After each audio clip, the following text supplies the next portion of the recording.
नारायण। ध्रुव ने अपनी माँ से पूछा है, माँ परमात्मा कहाँ मिलेगा? सुनीति ने कहा, पुत्र ये बताओ परमात्मा कहाँ नहीं है? बालक ने पूछा, माँ मैंने तो गुरु भी नहीं बनाया है। तब माता जी ने कहा, पुत्र परमात्मा को पाने के लिए गुरु बनाने की आवश्यकता नहीं है, शिष्य बनने की आवश्यकता है। ध्रुव ने कहा, माँ मेरे पास तो कोई मंत्र भी नहीं है। माता जी ने कहा, ईश्वर को पाने के लिए मंत्र की भूख नहीं है, ईश्वर को पाने के लिए विश्वास की भूख है।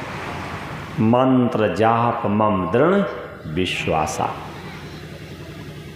ध्रुव ने कहा, माँ मैं जंगल जा रहा हूँ, अगर जंगल में कोई हिंसक जीव मुझे खा गया तो? माता जी ने कहा, पुत्र आप समदर्शी बन जाओ, आप समदर्शी बन जाओ। और जब आप समदर्शी बन जाएंगे, आपके सामने जो आएगा वो समता का व्यवहार करेगा। आप समदर्शी बन जाओगे, आपके सामने जो आएगा वो समता का व्यवहार करेगा। माता जी ने अपने पुत्र को समझा दिया। पुत्र ने माता जी को प्रणाम किया और प्रणाम कर करके ब्रह्मावर्त को छोड़ करके और जैसे वृंदावन की ओर बढ़ा। ब्रह्मावर्त को छोड़ करके जब वृंदावन की ओर बढ़ा है, तब माता जी ने अपने पुत्र से कहा, पुत्र वो पिता पिता का पिता नहीं, त्रैलोक्य पिता कहलाता है। विपता और बेपता वो सबके हाथ बटाता है। जाओ, वो पिता पिता का पिता नहीं, त्रैलोक्य पिता कहलाता है, वो तीनों लोकों का पिता है। विपता, जब विपत्ति आती है तब बेपता और बिना पता के आकर के और अपने भक्त के दुख का हरण करता है। माता जी को प्रणाम करके और ध्रुव अपनी विमाता के पास गया है। ध्रुव ने जाकर के अपनी विमाता को प्रणाम किया है और कहा, माँ मैं जंगल में तपस्या करने जा रहा हूं। विमाता के मुख से निकल गया, परमात्मा तुम्हारी मनोकामना पूर्ण करे। जीवन उन्हीं का सार्थक है जिसे शत्रु भी दुआ दें। जीवन उन्हीं का सार्थक है जिसे शत्रु भी दुआ दें। इसके बाद पिताजी को प्रणाम किया है। 5 साल का बालक ब्रह्मावर्त को छोड़ करके अब वृंदावन की ओर बढ़ा है। कहते हैं कि जब आप एक कदम ईश्वर की ओर बढ़ोगे तो 99 कदम चल करके ईश्वर आपको अपनाएगा। या तो ईश्वर आएगा या ईश्वर में लगा हुआ कोई संत आएगा। ईश्वर की कृपा हुई, उधर से नारद जी का आगमन हुआ और नारद जी को देख करके ध्रुव ने प्रणाम किया है। नारद जी ने पूछा, आप कहाँ जा रहे हो? बोले, मैं जंगल में तपस्या करने जा रहा हूँ। देवर्षि ने कहा, कहीं ऐसा ना हो आप जंगल में तपस्या करने जा रहे हैं, कोई हिंसक जीव आपको खा गया तो? ध्रुव ने कहा कि मेरी माँ ने मुझसे कहा है कि तुम समदर्शी बन जाओ, और जब आप समदर्शी बन जाओगे तो आपके सामने जो आएगा वो समता का व्यवहार करेगा।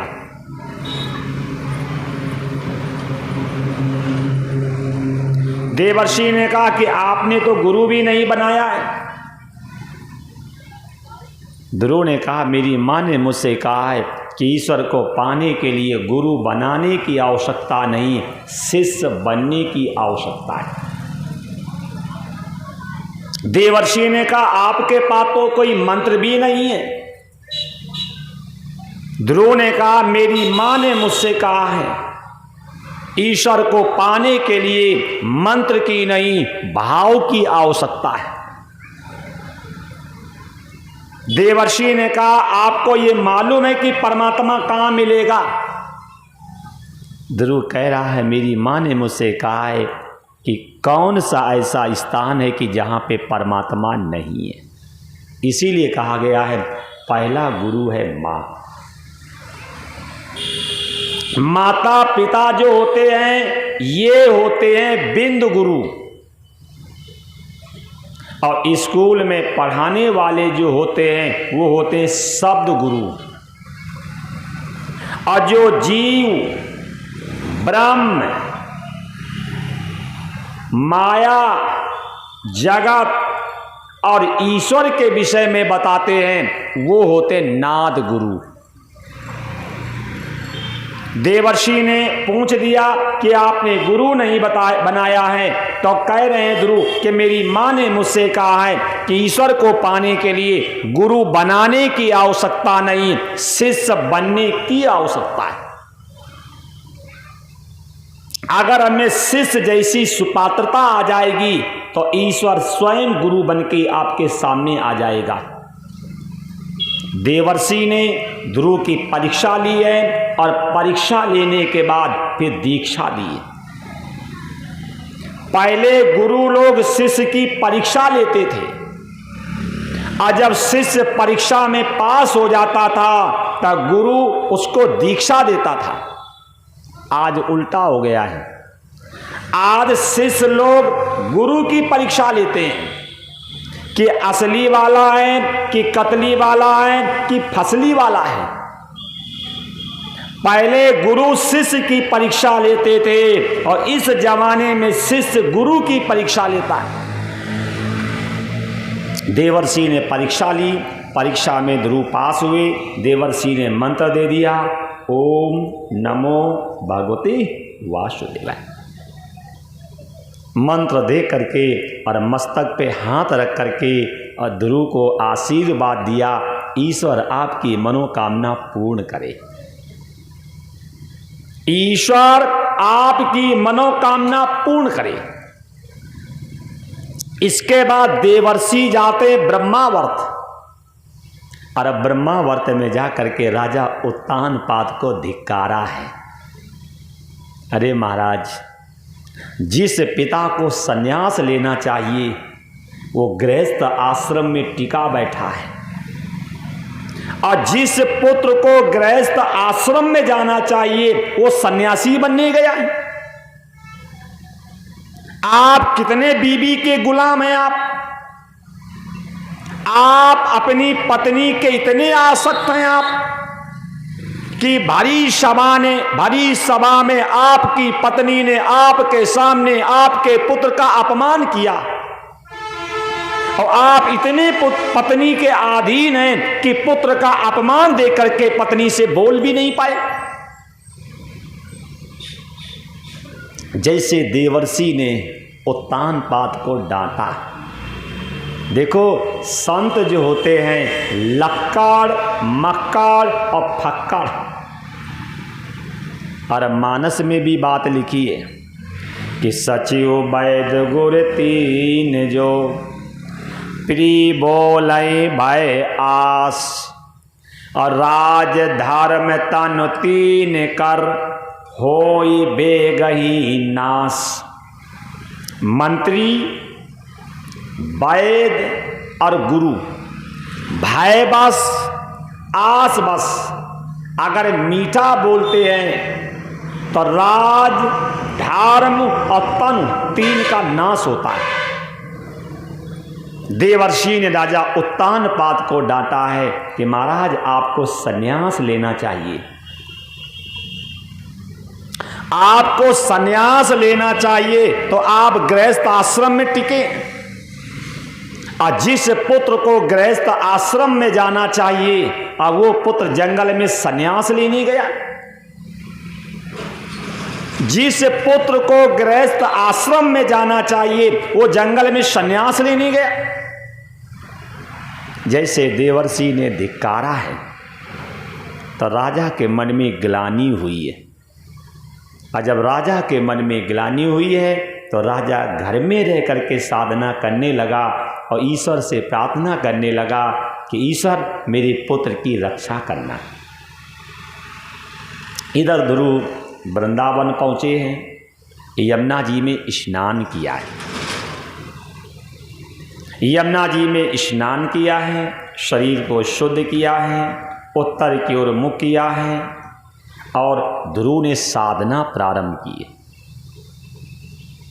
ध्रुव ने क्या किया कि प्रथम महीने में संकल्प किया कि 3 दिन के बाद उठता है और फल और बेरों को खाता है।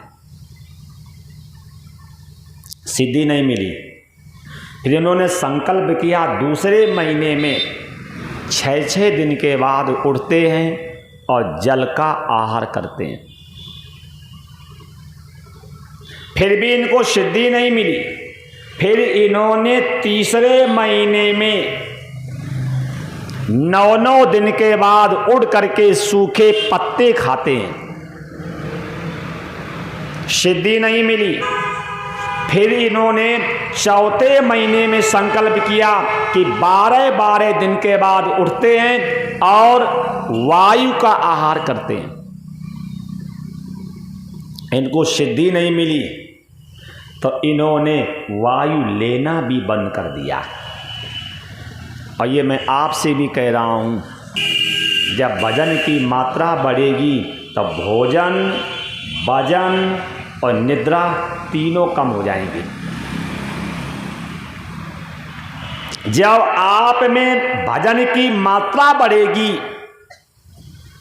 तब भोजन कम हो जाएगा, वजन कम हो जाएगा और निद्रा कम हो जाएगी।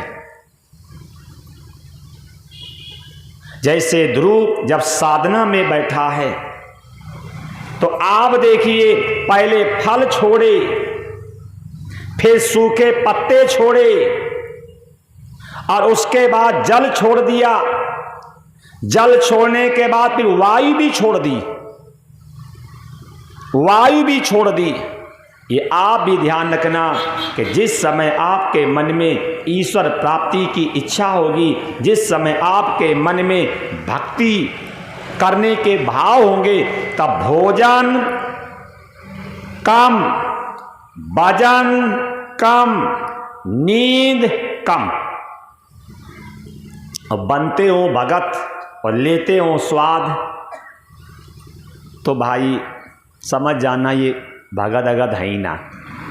अब मेरे तो गुरुजी मुझसे कहते हैं कि जिस समय भोजन करने बैठो तो ये ध्यान रखना, ये मल बनने जा रहा है। जिस समय आप भोजन की थाली के सामने जाएं और उस समय ऐसे विचार होने चाहिए कि ये जो खा रहा हूं ये मल बनने जा रहा है। अच्छा बताओ, ये घाटी के नीचे मल है तो बनता कुछ और बनता है। और जब आपके मन में ये विचार होंगे कि जो मैं खा रहा हूं ये मल बनेगा, जो मैं पी रहा हूं ये मूत्र बनेगा, तो आप बताओ फिर भोजन में आसक्ति होगी? या ऐसे विचार ले आओ कि भूख एक बीमारी है और भोजन उसकी औषधि है। आप बताओ औषधि में कोई स्वाद लेता है? डेंगू चल रहा है और डॉक्टर के पास जाओ और डॉक्टर साहब से आप कहते हो कि मीठी दवा देना मुझे, क्योंकि भूख एक बीमारी है और भोजन उसकी औषधि है और औषधि में स्वाद लिया नहीं जाता है। इसलिए जब आपके हृदय में भक्ति का सूत्रपात होगा तब भोजन कम हो जाएगा, वजन कम हो जाएगा और निद्रा कम हो जाएगी। ध्रुव ने साधना की है, भगवान प्रसन्न हुए हैं। ये मैं फिर कह रहा हूं कि उपासना कभी उधार नहीं होती है। जब एक किसान और जब एक मजदूर की मजदूरी नहीं रखता है तो ईश्वर क्या आपका परिश्रम रख लेगा क्या? जब एक किसान एक मजदूर की मजदूरी रखना पाप समझता है तो ईश्वर क्या अपने भक्त की उपासना को फल देने में क्या कंजूसी करेगा क्या? लेकिन हम उपासना करते ही कहाँ हैं? कहते हैं कि हम मंदिर जाते हैं, कहते हैं कि हम तीर्थ जाते हैं, कहते हैं कि हम कथा सुनते हैं, कहते हैं कि हम रामायण पढ़ते हैं, लेकिन रामायण को पढ़ते हैं, रामायण की नहीं पढ़ते हैं। रामायण को पढ़ते हैं लेकिन रामायण की नहीं पढ़ते हैं। ये कथा से हम लोगों को शिक्षा लेनी चाहिए। स्वयं भगवान विष्णु ध्रुव के सामने प्रकट हुए हैं और ध्रुव उस समय आंख बंद करके और ईश्वर के ध्यान में तल्लीन था। अब भगवान सामने खड़े हैं और ध्रुव की आंख बंद है। कई बार ईश्वर ने कहा कि ध्रुव आप अपने नेत्रों को खोलो और मैं आपसे प्रसन्न हूँ और प्रसन्न होकर के मैं आपको वरदान देने आया हूँ। और जब ध्रुव ने नेत्र नहीं खोले हैं तब प्रभु ने क्या किया कि जो हृदय में ध्रुव सशंक चक्रम शक्रीट कुंडलम शंख चक्र गदा और पद्म स्वरूप का चिंतन कर रहा था तो प्रभु ने उसी स्वरूप को ही छिपा दिया। जैसे स्वरूप को छिपाया तो ध्रुव ऐसे भड़बड़ाया जैसे किसी तालाब का पानी खत्म हो गया हो और मछलियां भड़बड़ाती हैं।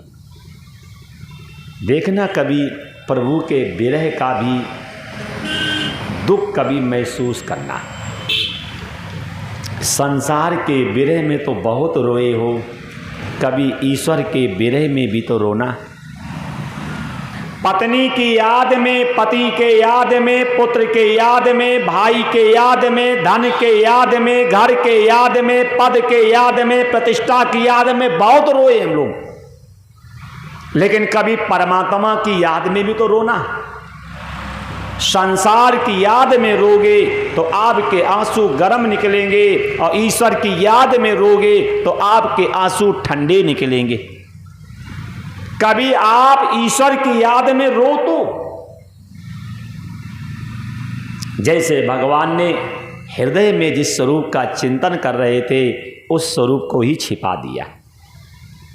और जैसे हृदय में ध्रुव को ईश्वर का स्वरूप नहीं दिखा तो भड़बड़ा करके और जैसे नेत्र खोले तो क्या देखा कि अंदर वाला बाहर खड़ा है। 5 साल का बालक था, 5 साल का बालक था, हाथ जोड़े प्रभु के सामने खड़ा है। प्रभु ने देख लिया कि इसके मन में बोलने के विचार आ रहे हैं। तो भगवान ने क्या किया, हाथ में शंख लिया और शंख लेकर के अजय से ध्रुव के कपोल माने गाल से स्पर्श किया। और जैसे शंख और ध्रुव के गाल से स्पर्श किया तो योन्ता प्रविश्य मम वाच, मानो सोई हुई ज्ञान की संपूर्ण कोशिकाएं जग गई। सोई हुई ज्ञान की संपूर्ण कोशिकाएं जग गई। आपे ध्रुव ने बड़े सुंदर तरीके से वैदिक मंत्रों से भगवान की स्तुति की है। और स्तुति करने के बाद भगवान ने कहा, ध्रुव हमसे कुछ वरदान मांगो, हमसे कुछ वरदान मांगो। जब ये बात कही कि हमसे कुछ वरदान मांगो तो ध्रुव को अपने माँ की बात याद आई, क्योंकि माता जी ने कहा था कि जब तक जगत पिता की गोदी ना मिले तब तक मुझे मुंह दिखाने मत आना। जब तक आपको जगत पिता की गोदी ना मिले तब तक आप मुझे मुंह दिखाने मत आना। क्योंकि माता जी ने कहा था वो पिता पिता का पिता नहीं, त्रैलोक पिता कहलाता है। विपता बेपता वो सबके हाथ बटाता है।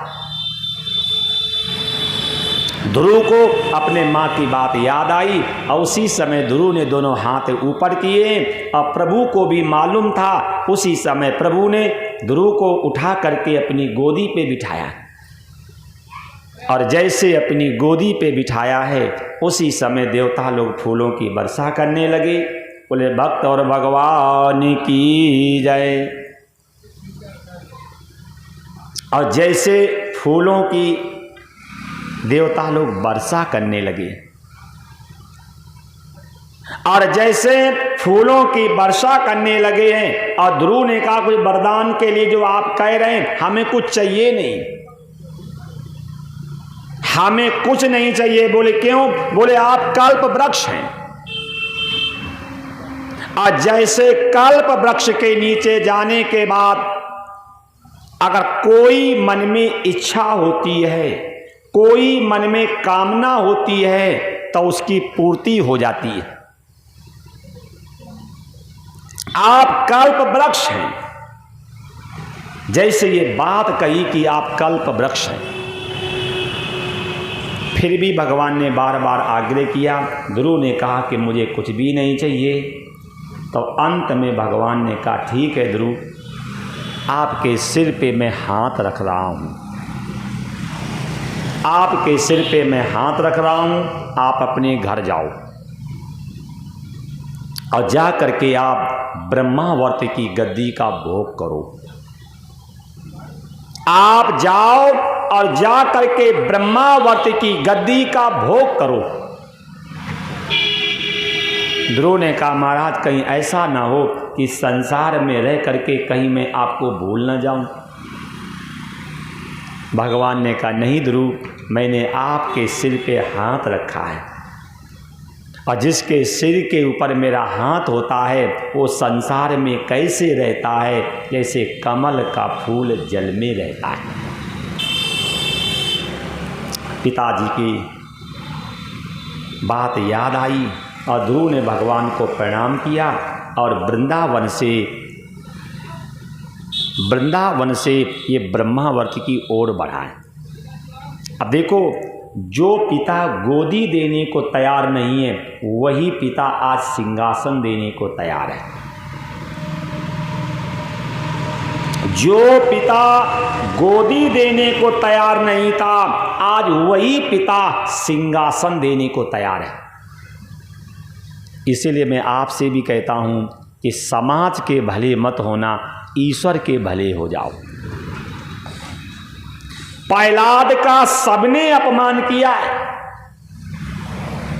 और जब प्रहलाद ने ईश्वर को पाया है तो सबने प्रहलाद का सम्मान किया है।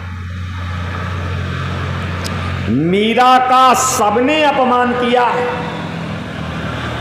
और जब मीरा ने गिरधर गोपाल को पाया है तो सबने सम्मान भी किया है। शबरी का सबने अपमान किया है और जब शबरी ने राम को पाया है, जो संत सुद्रा कहते थे और वही संत शबरी के पैर पकड़ के माफी मांग रहे। और ध्रुव का सबने अपमान किया है और जब ध्रुव ने परमात्मा को पाया है, जो पिता गोदी देने को तैयार नहीं है और वही पिता आज सिंहासन देने को तैयार है। ये कथा से शिक्षा लेनी चाहिए कि हमें कभी भी समाज का भला नहीं होना चाहिए। अगर भला होना है तो ईश्वर के भले हो जाओ तो समाज के भले अपने आप हो जाओगे। ध्रुव अपने घर आया है, सबसे पहले आकर के ध्रुव ने अपनी विमाता को प्रणाम किया है। शिक्षा लो, अगर किसी ने आपको गाली दी है, किसी ने आपका अपमान किया है, किसी ने आपका तिरस्कार किया है और आपको सफलता मिली है, तो ऐसे व्यक्ति के एहसान को कभी भूलना नहीं चाहिए। अगर किसी व्यक्ति ने आपका अपमान किया है, आपका निरादर किया है, आपका तिरस्कार किया है, आपको घर से निकाला है, तो अगर आपको सफलता मिली है तो ऐसे व्यक्ति के एहसान को कभी भूलना मत। ध्रुव ने सबसे पहले आकर के अपनी बीमाता को प्रणाम किया है। माँ, अगर आपने मुझे प्रेरणा दी ना होती तो छोटी सी उम्र में मैंने ईश्वर को पाया भी ना होता। इसके बाद अपने पिता को प्रणाम किया है, अपनी माँ को प्रणाम किया है। इसके बाद पिताजी ध्रुव को लेकर के जाते हैं और ब्रह्मावर्त की गद्दी पर अभिषेक कर देते हैं और स्वयं जंगल में साधना करने के लिए चले गए। क्या शिक्षा मिली कि बच्चे आपके समझदार हो जाएं, बहुएं आपकी समझदार हो जाएं, तो घर की जिम्मेदारी बच्चों को दे दो और स्वयं ईश्वर की जिम्मेदारी ले लो। और 3 चीज़ों को कभी अपना मत मानना। शरीर आपका नहीं है, बेटी आपकी नहीं है और बेटा आपका नहीं है। ये 3 चीज़ों को कभी अपना मत मानना। बेटी आपकी नहीं, बेटी आज नहीं तो कल, कल नहीं तो परसों, परसों नहीं तो बरसों दामाद आएगा और बेटी को लेकर के चला जाएगा। लड़का आपका नहीं, आज नहीं तो कल, कल नहीं तो परसों, अब परसों नहीं तो बरसों लड़का बहू के अधीन हो जाएगा। शरीर आपका नहीं है, आज नहीं तो कल, कल नहीं तो परसों, परसों नहीं तो बरसों ये शरीर शमशान पे जाएगा। ये शरीर जो है ये शमशान की अमानत है, बेटा जो है ये बहू की अमानत है, बेटी जो है ये दामाद की अमानत है। इन्हें कभी अपना मत मानना, इन्हें कभी अपना मत मानना। कभी आप इनके मालिक मत बनना। मालिक बनोगे तो रोना पड़ेगा और माली बनोगे तो हंसोगे। आप शरीर के मालिक मत बनना, शरीर के माली बनना। आप पुत्र के मालिक मत बनना, आप पुत्र के माली बनना। आप बेटी के मालिक मत बनना, आप बेटी के माली बनना। देख लो, जब घर में पुत्र बड़े बड़े हो जाएं तो पिताजी को क्या करना चाहिए, ये कथा से शिक्षा लेनी चाहिए। लेकिन आज के पिताजी तो छोड़ दो, बाबा जी जिम्मेदारी छोड़ने को तैयार नहीं होते हैं। चला नहीं जा रहा है, सुना भी नहीं जा रहा है, देखा भी नहीं जा रहा है, अब बोला भी नहीं जा रहा है और फिर भी तिजोरी की चाबी देने को तैयार नहीं है। फिर भी तिजोरी की चाबी देने को तैयार नहीं। जब ईश्वर ने आपके पास चिट्ठी भेज दी, पहली चिट्ठी बाल पे आई, दूसरी चिट्ठी आंख, तीसरी चिट्ठी कान पे आई, चौथी चिट्ठी मुंह, अब 5वीं चिट्ठी कमर पे आई। जैसे नहीं हम लोग कोई लोन लेते हैं बैंक से और जब पैसा नहीं जमा करते हैं तो आपके पास आती नहीं सूचना, सूचना आती है जमा करो न कुर्की हो जाएगी। तो आपके पास भी ईश्वर की 5 चिट्ठी आई हैं। पहली चिट्ठी बाल पे आई। अगर आपके बाल सफ़ेद होने लगे तो मान लेना कुर्की का पहला लेटर आ गया। अगर आपके बाल सफेद होने लगे तो ईश्वर आपसे कह रहा है अब तन मत सजाओ, अब मन सजाओ। लेकिन हमने क्या किया, वो लेटर फाड़ा और डस्टबिन में डाला और गए, अब करवा करके खिजाब आ गए और खिजाब का भी रंग दूसरा हो गया है। पहले ईश्वर ने किए काले और बाद में हो गए सफेद, और हमने लगा दिया बीच में लाल वाली मेहंदी। तो ये लाल बाल वाले सब आतंकवादी होते हैं। ईश्वर ने पहले काले किए और बाद में सफेद किए, ये आपने बीच में खतरनाक रंग क्यों घुसेर दिया? कोई सुपर फास्ट गाड़ी हो और अगर लाल बत्ती जग जाए तो बोलो गाड़ी खड़ी होगी कि पास होगी?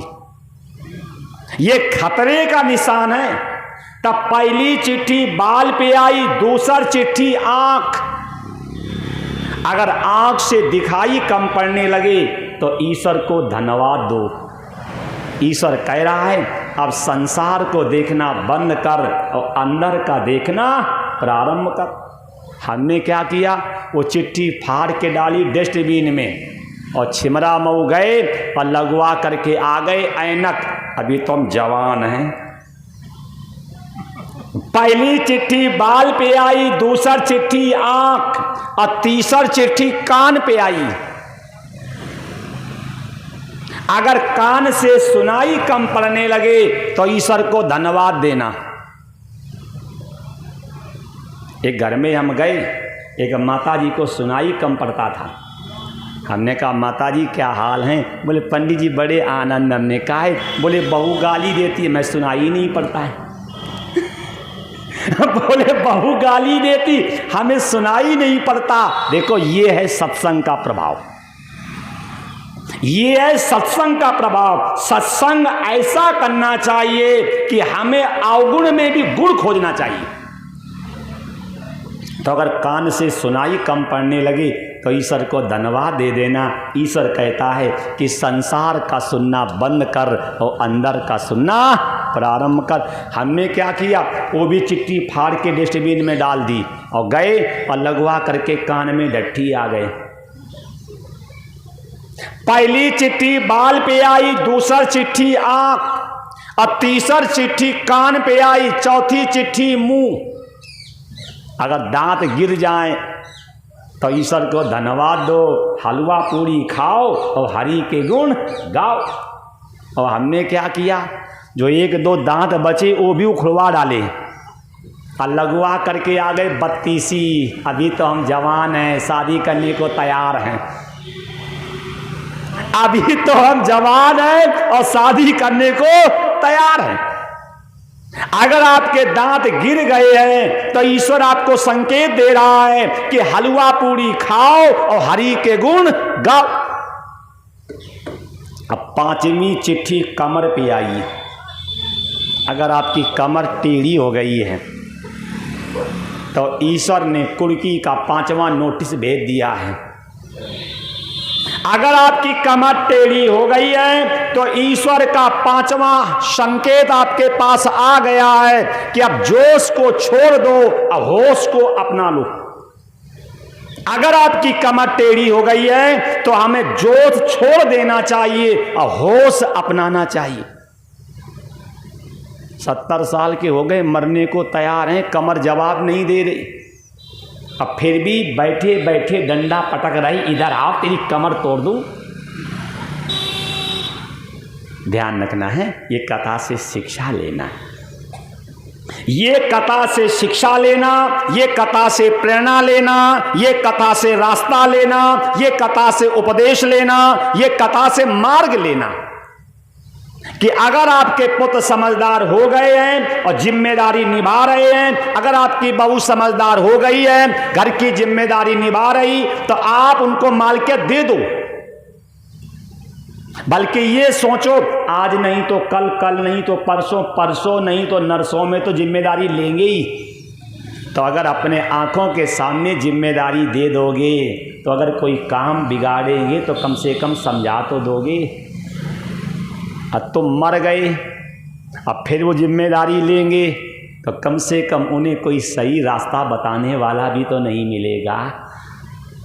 समझदार वही व्यक्ति है, विवेकी वही व्यक्ति है जो अपने आंखों के सामने अपने बच्चों को जिम्मेदारी दे और पीछे से निगरानी करे। पीछे से निगरानी करे। क्यों? क्योंकि बच्चों में जोश चाहिए, वृद्धों का होश चाहिए। पिताजी ने पुत्र को गद्दी दी और स्वयं जंगल में साधना करने चले गए, आराम से रहने लगे। इनका एक भाई था जिसका नाम था उत्तम। उत्तम एक दिन अपनी मां को लेकर के जंगल में घूमने गया है। रात्रि का समय था और जैसे जल में प्रवेश करने लगा। रात्रि का समय था और जैसे जल में प्रवेश करने लगा। रात्रि के समय जल में यक्षों का अधिकार होता है, ध्यान रखना। सर्दियों के दिनों में 4 बजे से पहले और गर्मियों के दिनों में 3 बजे से पहले अगर हम स्नान करते हैं तब वरुण देवता का अपमान होता है।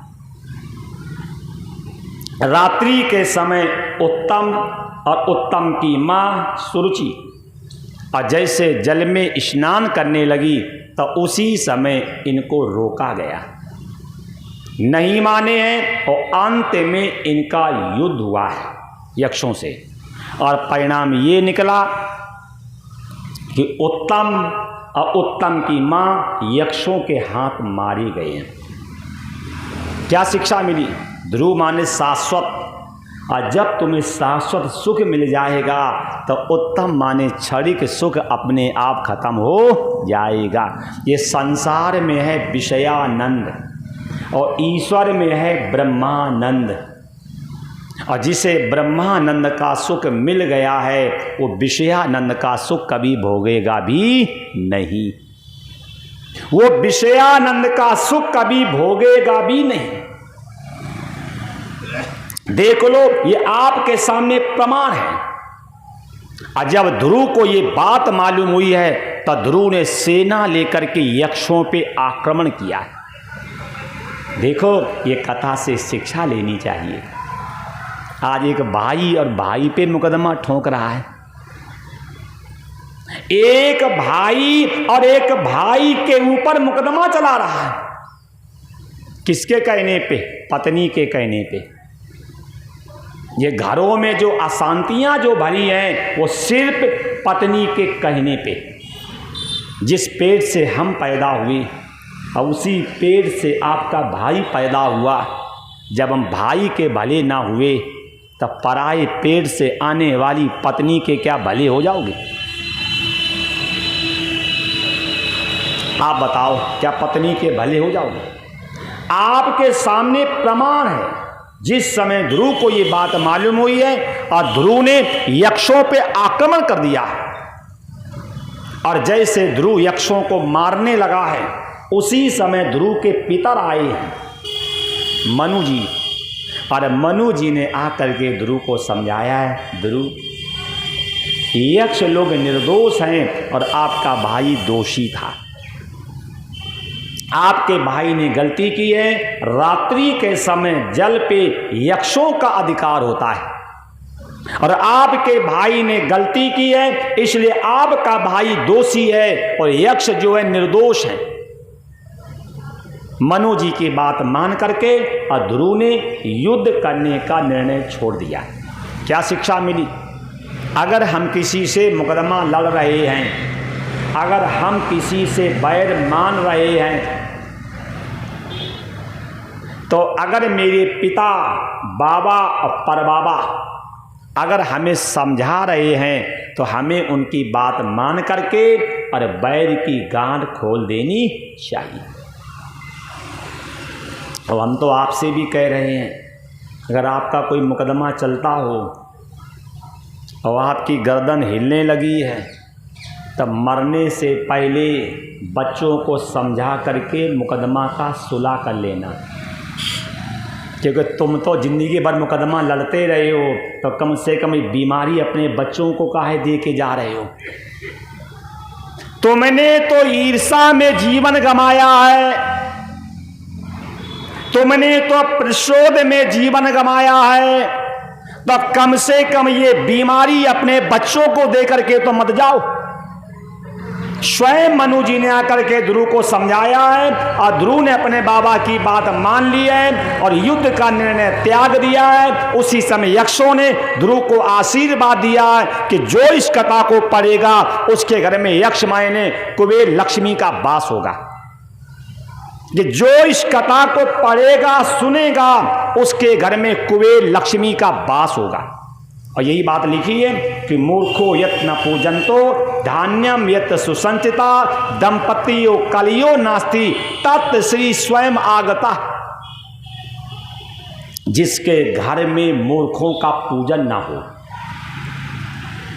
धान्यम यत सुसंचिता पैसे को धर्म से कमाया गया हो, दंपतियों कलियो नास्ति जिसके दंपत्य परिवार में आपस में कलह ना हो, तत्र श्री स्वयं आगता उस घर में लक्ष्मी और शांति स्वयं चल के आती।